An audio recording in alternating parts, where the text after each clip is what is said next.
bien? Moi, ça va super. Aujourd'hui, je reviens avec la thématique suivante. Pourquoi certaines femmes font de l'homogamie? En gros, pourquoi certaines femmes noires épousent des partenaires qui ont un statut social inférieur à elles, voire des revenus inférieurs à elles? Eh bien, l'explication est sociologique, c'est très simple.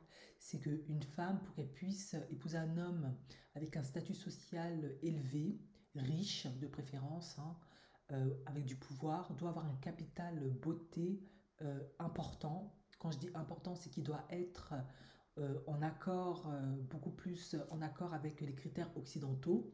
Bien sûr, je sais que nous sommes des Africains et que selon les pays, il y a quand même des exceptions, mais on ne va pas se mentir, le monde à la mondialisation et de plus en plus, on est influencé par ça. En revanche, une femme qui va épouser un partenaire, un homme qui n'a pas beaucoup d'argent, voire qui est pauvre, hein, et qui n'a surtout pas fait d'études, alors qu'elle, peut-être, elle a fait des études, si vous observez bien, souvent, elle a un physique qui est désavantageux, qui n'est pas très attractif, et on va dire, selon les standards occidentaux, elle sera plutôt en surpoids, voire en obésité. On va dire ça comme ça. Pour rester dans les termes scientifiques. Et d'ailleurs, il est très bien expliqué là dans le livre que je vous ai analysé sur plusieurs vidéos, Le poids des apparences. C'est très bien expliqué, un capital de beauté. Les femmes et à un moindre degré les hommes au physique agréable disposent d'un capital qui peut se transformer en avantage sur le plan social, sexuel, matrimonial, scolaire et professionnel. Elles bénéficient d'une mobilité sociale ascendante forte qui leur permettra, si elles le souhaitent, bien sûr, d'accéder à un statut social plus élevé que celui de leurs parents. A l'inverse, des économistes ont calculé, ce sont des économistes qui ont calculé que les femmes dont le physique était inférieur à la moyenne, c'est-à-dire selon les critères occidentaux établis à travers le monde en plus, que je vous ai déjà expliqué dans plusieurs vidéos, hein, mince, visage, asymétrie, symétrie d'une certaine manière, etc. En gros, si vous êtes en obésité, on va dire que vous faites partie des femmes dont le physique est inférieur à la moyenne, hein, je vous le dis clairement. Eh bien, ces femmes-là, d'après les économistes, épousaient des hommes dont le niveau d'études était inférieur à ce qu'il devait être, compte tenu du niveau d'instruction de ces femmes. Par conséquent, si vous êtes une femme en obésité et en plus de ça, vous n'avez pas fait d'études, vous allez avoir les hommes les plus bas, les plus bas, les plus bas de l'échelle sociale. Si vous êtes une femme ayant fait des études, mais avec un capital physique en dessous de la moyenne, à savoir obèse, etc., vous épouserez un homme plus ou moins aussi équivalent à cela. Il est vrai qu'on dit souvent chez les Africains dans la communauté noire que ce sont souvent les blédards qui épousent des femmes comme ça. En fait, c'est pas qu'ils veulent épouser ces femmes comme ça, c'est pas un choix conscient, voulu, délibéré. C'est surtout que souvent, comme ils viennent d'Afrique, ce ne sont pas les étudiants africains qui, eux, viennent avec déjà un capital intellect important, des ressources. Ils peuvent faire des études, ils se repositionnent en tant qu'ingénieur, médecin ou autre, et après, voilà, hein, ils se positionnent très bien par la suite. Non. Les blédards, comme on dit vulgairement, les gens qui viennent d'Afrique mais qui ne savent pas lire et écrire, certains, ou en tout cas qui n'ont appris aucun métier, qui sont parfois des asilants, qui n'ont pas de qualification ni rien de diplôme, et bien ces hommes-là, ils sont par conséquent, d'un point de vue sociologique, pauvres. Du coup, comme ils sont pauvres, eh bien, ils ne peuvent avoir le choix que de se positionner avec des femmes au capital physique en dessous de la moyenne. Maintenant, si on est un immigrant, on va dire ça comme ça, un blédard beau mais qui n'a absolument rien, ce sera la même chose. Il ne faut pas rêver. Les rares exceptions à épouser des femmes autres, c'est vraiment, vraiment rare. Vraiment. C'est vraiment le cas exceptionnel. La plupart du temps, ils vont épouser des femmes en obésité ou qui ont un capital physique extrêmement désavantageux, ou en surpoids, ou qui ne sont pas très jolies, parce qu'ils n'ont pas d'argent. Tout simplement. C'est vraiment que sociologique. Si ces hommes-là, demain, ils gagnent beaucoup d'argent, et en plus ils sont beaux, eh bien, vous verrez, ils n'auront plus les mêmes types de femmes.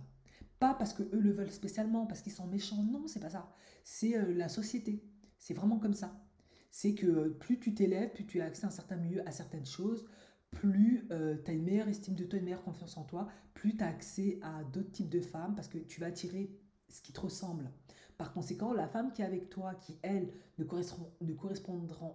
correspondant pas à ces critères physiques-là, elle va se décourager, elle va elle-même auto-saboter la relation, la saboter ou te quitter parce qu'elle se dira qu'elle n'est pas à la hauteur. D'ailleurs, la plupart du temps, lorsque des obèses décident de maigrir, qu'est-ce qui se passe? Si un ne le fait pas, ils finissent par se séparer parce qu'il y a une trop grande différence au niveau capital beauté.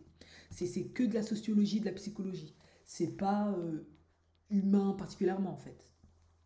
Donc c'est très bien expliqué là. Elles auront un homme inférieur euh, à ce qu'il devrait être, compte tenu du niveau d'instruction de ces femmes. En gros, ça veut très bien dire si par exemple vous avez un master, mais que vous êtes obèse, voire peut-être en surpoids même, hein, mais surtout obèse, hein, je vais dans le cas le plus extrême, vous n'aurez pas les meilleurs hommes. Non, vous aurez des hommes qui risquent parfois d'être au chômage ou de gagner le SMIC si vous avez un salaire de cadre. En tout cas, ça reste très compliqué financièrement et d'ailleurs, ils le disent très bien. Ainsi, l'homogamie sera en quelque sorte pondérée par un coefficient de laideur. Bon, eux, ils le disent comme ça, c'est un terme apparemment économiste, hein. Mais bon, je trouve pas très joli, mais apparemment c'est ce qu'ils disent, hein.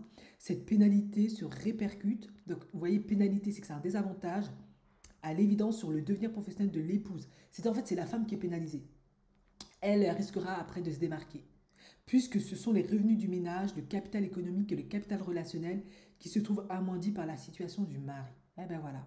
En gros, si vous épousez, si vous n'avez pas un physique avantageux, même si vous avez fait des études extraordinaires, vous aurez un homme avec un revenu inférieur à vous, en dessous de la moyenne, probablement un homme qui sait même parfois même pas les réécrire, en tout cas qui n'a rien appris. Par conséquent, ça va vous impacter professionnellement, vous n'allez pas pouvoir avancer, évoluer, parce que comme je vous l'ai déjà dit, les apparences, même dans le domaine professionnel, j'ai pas encore fait de vidéo dessus, mais ça arrive, c'est extrêmement important. Même si les recruteurs ne vous le disent pas, ils en tiennent énormément compte. Les personnes les plus belles, c'est ce qu'on met devant auprès des clients dans le domaine du marketing, de la communication, on les met devant au front parce que les statistiques montrent que les personnes, les clients, souvent dépensent en fonction de la personne qui sont en face d'eux. Et si elle est attractive, elle dégage des bonnes ondes, elle a une bonne estime d'elle-même, ils seront plus enclins à dépenser leur argent auprès d'une personne comme ça, à cause d'une personne comme ça. Ce qui signifie que vous allez être pénalisé parce que vous n'allez pas être à l'aise ou les gens ne vont pas être à l'aise parce que ça ne correspondra pas à certains standards. Et ça va impacter votre réseau parce que forcément, vous n'allez pas être en contact avec un certain type de monde d'individus. Donc vous n'allez pas faire d'ascension sociale, vous allez faire une régression sociale, vous allez même finir dans une certaine précarité. Et moi, j'ai une amie qui s'est retrouvée dans cette situation-là. En effet, je ne sais pas pourquoi elle a fait ce choix-là, mais probablement parce que elle a dû avoir beaucoup d'échecs dans les relations. Et bien qu'elle a un master, un très bon diplôme d'une grande école de commerce, elle s'est mise en hypogamie. Et l'hypogamie qu'elle a faite, c'est un homme qui n'a aucun diplôme, aucune instruction et qui ne parle même pas la langue française. Et en gros, pour le dire vulgairement, c'est un blédard, vraiment. Et c'est très étonnant parce c'était une élève très brillante, vraiment tout ce qu'il faut. Alors, est-ce que c'est parce que c'est une dark skin qu'elle a fait ce choix-là? Elle se trouve peut-être pas jolie, je ne sais pas. Pourtant, pour moi, elle avait les critères, en tout cas, pour bien se positionner. Après, il se peut aussi qu'elle a fait ce choix-là parce qu'elle voulait un homme tout simplement qu'elle peut plus facilement gérer. Parce qu'effectivement, lorsque l'homme est beau et en plus brillant, ça peut être un vrai défi pour beaucoup de femmes aussi. Ça, il faut l'admettre. Si l'homme, tu le domines financièrement, économiquement, il a peut-être une certaine dépendance à toi. Donc, c'est comme une sorte de contrôle, on va dire, je pense. Après, voilà, chacun ses raisons. La vie est très complexe. Voilà. Donc, ils le disent très bien, la beauté est bien un capital qui est monnayé sur le marché matrimonial. Voilà. Il l'a dit, c'est un sociologue qui l'a dit. Ils ont fait une étude sur plusieurs femmes américaines et ça l'a bien démontré. Et cette étude, qu'est-ce qu'elle a démontré en fait? Sur ce groupe de femmes, il y en avait qui étaient de milieux aisés, de milieux modestes. Certains appartenaient à la classe moyenne, d'autres à la classe ouvrière. Bon, en gros, ce sont des termes qui se rapprochent plus ou moins, quoi. Et ils ont fait l'étude et ils ont réalisé que celles qui avaient fait un bon mariage et dont le mari possédait un statut social supérieur à celui de leur propre père, eh bien, c'était celles qui étaient les plus belles. Voilà. Les filles qui avaient vraiment progressé sur l'échelle sociale en épousant un homme de statut supérieur à celui de leur père étaient celles qui étaient les plus attirantes physiquement. Et il explique, ça commence à l'adolescence. Ce n'était pas l'intelligence ou la réussite des études qui avait compté, mais le capital séduction. Et il souligne, plus une femme réalisait une percée sociale importante, et puis elle était dotée de qualités exceptionnelles, en particulier d'une apparence hors norme. Donc si vous vous demandez pourquoi votre copine s'est mieux positionnée que vous, ce n'est pas forcément parce qu'elle est partie chez le marabout, ou qu'elle a fait un juju, ou qu'elle est partie chez la tradipraticienne se laver au village, ou qu'elle a fait plusieurs délivrances, ou plusieurs roquillas. C'est parce qu'il est probable qu'elle a un capital de séduction et un physique indéniable au-dessus de la moyenne. Et en plus, si elle rajoute des études, eh ben, elle gagne. C'est tout. Parfois, c'est juste de la sociologie, en fait. C'est pas toujours sorcellerie. Hein. Et voilà. Ces femmes avaient été adolescentes physiquement ou sexuellement plus attirantes que les autres. Et oui, ça commence à l'adolescence. Hein. C'est pour ça qu'on vous dit pourquoi les hommes alpha préfèrent les femmes plus jeunes, parce que ça commence à l'adolescence. C'est là où le capital beauté est à son paroxysme. Bon, c'est ce qu'ils disent. Moi, c'est pas moi qui fais les règles. Voilà. Faut pas qu'on vous mente. Toutefois, pour les jeunes filles dont le père appartenait à la classe ouvrière, on constatait qu'un beau mariage supposait un physique vraiment peu ordinaire. Ce qui signifie que quand tu viens de la classe ouvrière, pourquoi ton physique il est quelconque? Parce que les critères de sélection de beauté ne sont pas les mêmes. Et c'est vrai. Du coup, on ne va pas mettre l'accent sur certains points de ton physique parce que tes parents sont tout simplement au courant, ils ne savent même pas que c'est important pour que tu t'élèves socialement. Ils se diront, bah, tu épouseras le boucher du coin ou l'ouvrier du coin comme moi. Et toi, tu es là, non, non, non, moi je vais épouser un fils à Sarkozy ou un, je ne sais pas quoi, un Mark Zuckerberg ou un Donald Trump. Sauf que ton physique n'est pas en adéquation parce que là d'où tu viens, on t'a pas appris à le développer. C'est tout. C'est pour ça qu'il faut avoir quand même, il faut être informé.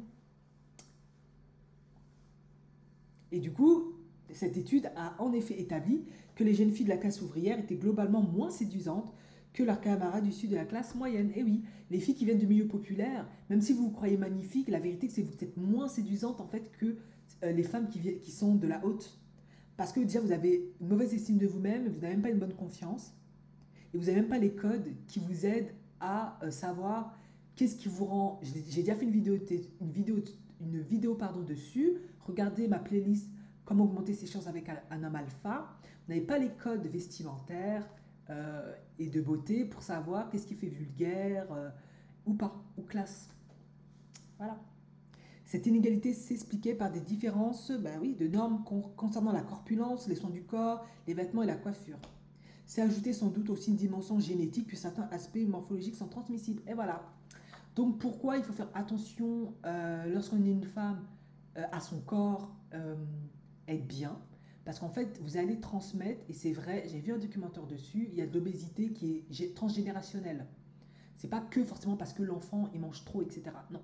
Ou les parents étaient négligents. Non, parfois c'est dans la génétique. Par conséquent, si vous êtes déjà obèse ou en surpoids, vous avez des mauvaises habitudes de santé, vous allez transmettre ça, excusez-moi, à votre génétique et par conséquent, sur plusieurs générations, vous allez perdre. Tout simplement.